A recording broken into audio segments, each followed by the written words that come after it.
We'll take a break on that note, but okay, no break. We continue with our guest and we've got the second market master for the morning joining us. Navneet Munot, the CIO of State SBI Mutual Fund, joins us on the show. Navneet, good morning. Thank you very much for dropping in our studio. My pleasure. Well, first up, what's the sense of the texture of the market itself? Some experts have been telling us this has become a sell on rallies market. Would you say that the upside is capped for now? So if you're trading for next few days or few weeks, maybe, but structurally I don't think so. We are going to get impacted by what's happening in Greece, and then the situation is trending every few hours. We really don't know.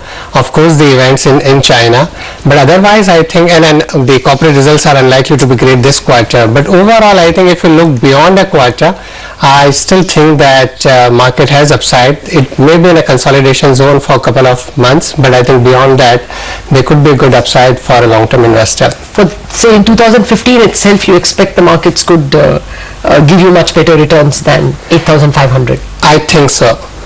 Okay, Navneet, hi, morning. I just want to get one plate up on the screen. Your returns that you've seen in your SBI small and mid cap fund, which has been substantial. So in the last 1 year, the returns have been about 60%.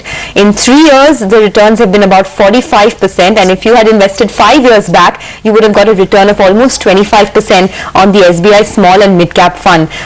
Is that still the place to be, Navneet? I mean, will you still have a lot of returns to be made over the next couple of years in small and mid caps? So last 1.5 years, I think most of the small and mid caps were quite beaten down a year and a half back, and of course that whole segment has done well. But even the large cap funds have done substantially better than the benchmark. Of course, the benchmark has done well in 1.5 years. Going forward, if I take a slightly longer term view, let's say 3 to 5 year view, I think there are 3 or 4 things that are structurally happening in the economy. One is, I think, the government's focus on ease of doing business, I think, which will change a lot of things. The technology enablers that you are getting today, that building a brand probably takes much shorter a period than probably what traditionally has been. The improvement in the whole logistics industry, and you are going to get GST, and you put all the fall in the factors cost of production. So rentals are going down, the wages growth, now it's easier to hire people, commodity prices are going to go down, interest costs will be down, access to capital would be better. When you put all these things together, I think there are going to be different winners in next couple of years than what we have seen in last several years. And I think any fund manager, any investor who's got an ability to identify those kind of winners can do substantially better than the market. Having said that, I think even the broad market is likely to do well, as we discussed earlier, but I think a stock picker can do substantially better than we have shown in some of our funds. But who are these new winners likely to be? Give us an idea of what kind of stocks one should be watching out for. So you've seen in history, if I don't know what analogy I can give, maybe let's say something like 91. If you go back and see what was there in Sensex, and look at those companies, the large companies which are doing very well in terms of the prominence within the economy and the market and the overall representation in the market cap weight.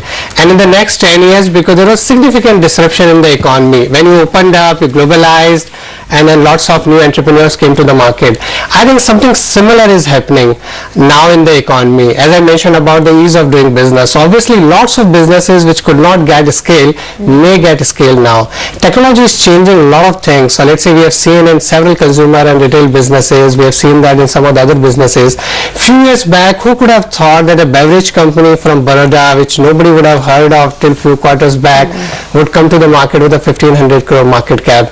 The front page Times of India gives an ad of products like honey, custard. So there is a new aspirational consumer.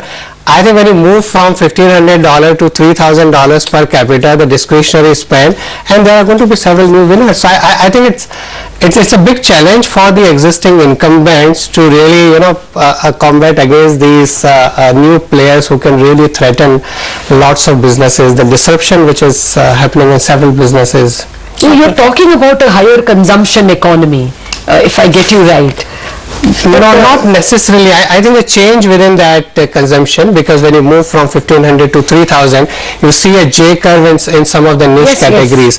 But broadly, I think as an economy, I think will be more investment led. I think the growth would be more driven by the investments. Otherwise, we'll again get into the macro challenges that we had till 2 years back. So we have to get the mix right, and I think investment is going to play a bigger role, and that's why even the whole industrial space look quite interesting. In the auto ancillary space, you've picked up some excellent stocks. MRF, a stock that has gone from 10,000 to 35,000 in 2 years. Something like Ramakrishna Forgings, not spoken about much, but a very well-performing stock. Would you continue to back these names, or are there any fresh areas in auto ancillaries where you see potential? So overall in the auto ancillary, not only in this fund but even otherwise as a house, we have been significantly overweight. Even in our large cap funds, I think several of our stocks have done pretty well. Even going forward, we remain positive on the sector. Again, I would make the same point. I think companies who are building some competitive advantage, companies that are focusing on right capital allocation, companies that are run by the right management, I think they will do well. The size of opportunity is very significant. I must say, a small and mid-cap fund holdings are interesting, and some of them are clear multi-baggers. Hawkins Cookers, Ramakrishna Forgings, of course, Westlife Development, the McDonald's guys. Will the next big small guy be from consumption, or will it be something from digital? Will it be the digital market space? I think across the board. So as I mentioned, even in the whole industrial space, because I think the next leg of the growth in the economy would be driven by the investment revival. This would first be driven by the government spending. Both the beleaguered companies, what will you pick from them? No, so I think avoid. So as a house, what has done well for us last couple of years is staying with companies that have higher operating leverage and avoid those companies that have higher financial leverage. I think that several of them are in deep trouble, and we don't perceive that there would be much equity value left.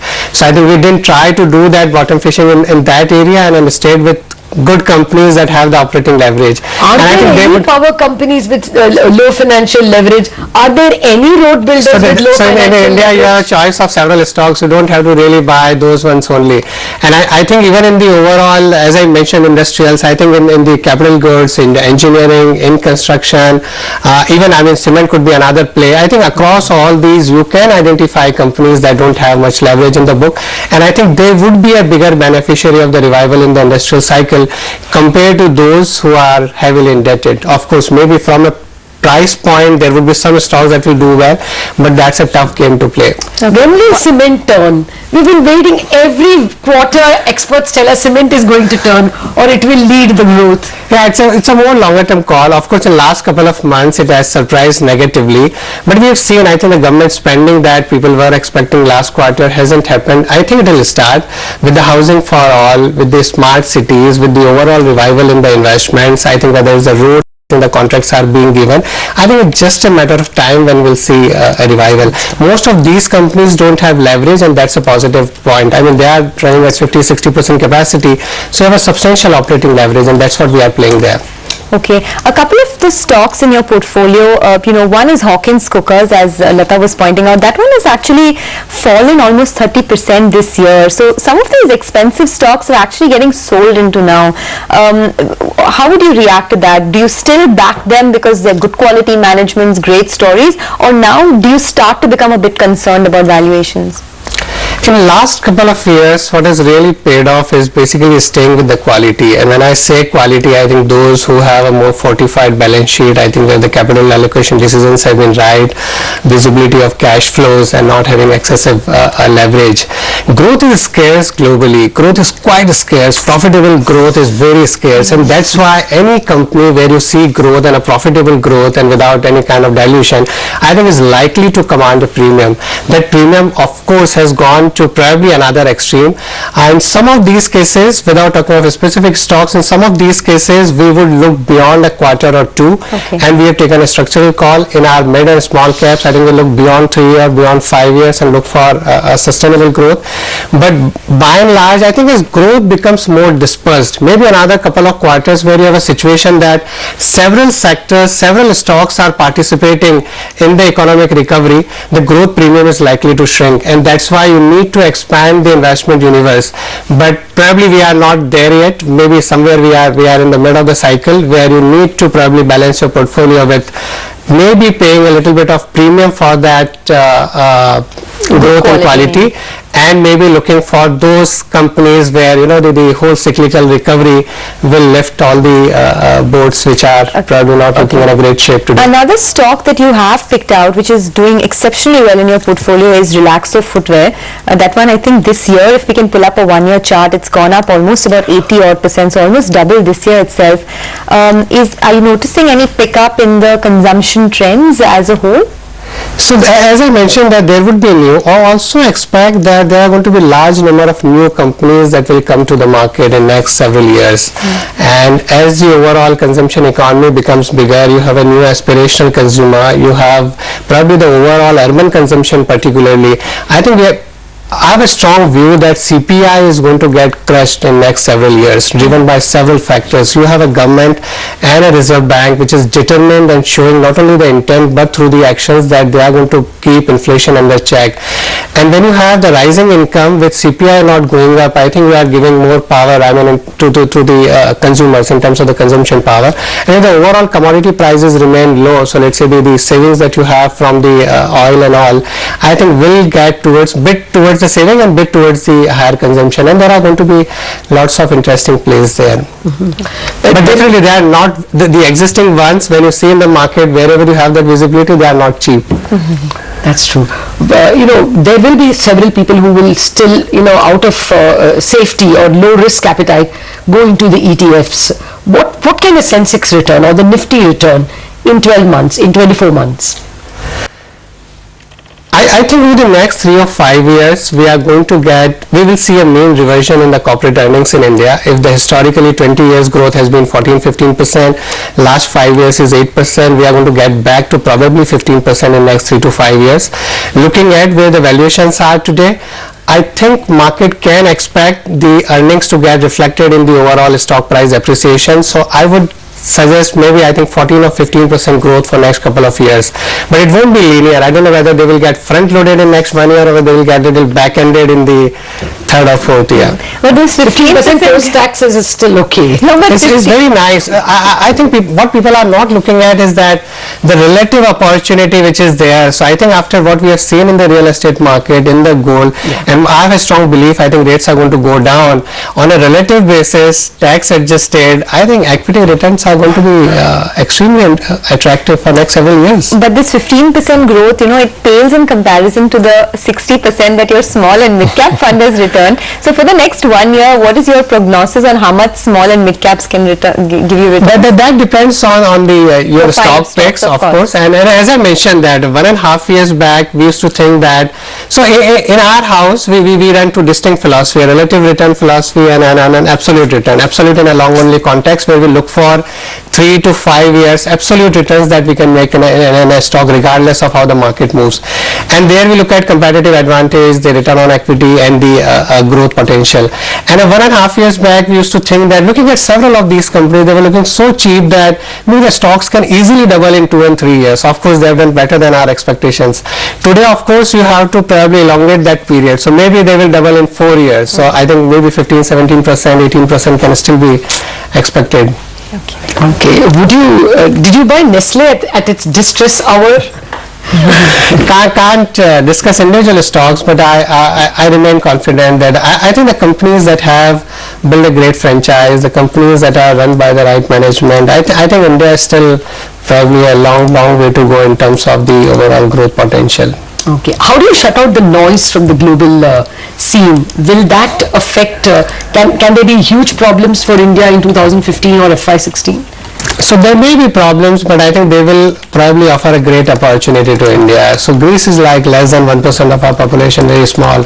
And on a lighter note, Lata, whenever you don't understand something or you are not able to interpret something, you say that this is Greek to me. Okay. And in last few days, now I know why people say that. And I think some of these, whether what's happening in Greece or the bull in a China shop, what we have seen in the Chinese market in last few weeks, I think they offer a great entry opportunity. One structural thing that we are seeing now, in last couple of years we were extremely vulnerable to the global flows because the domestic investors were selling.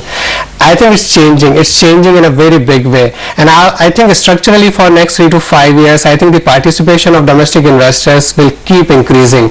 And to that extent, I think we'll be able to cushion the impact that we have, which is induced by the volatility in the global markets and the actions that we see from the foreign investors. You're the second big fund manager telling us this in the last 1 hour. We had Manish Gunwani telling us exactly that he's expecting a secular force of domestic money Absolutely. to keep coming in.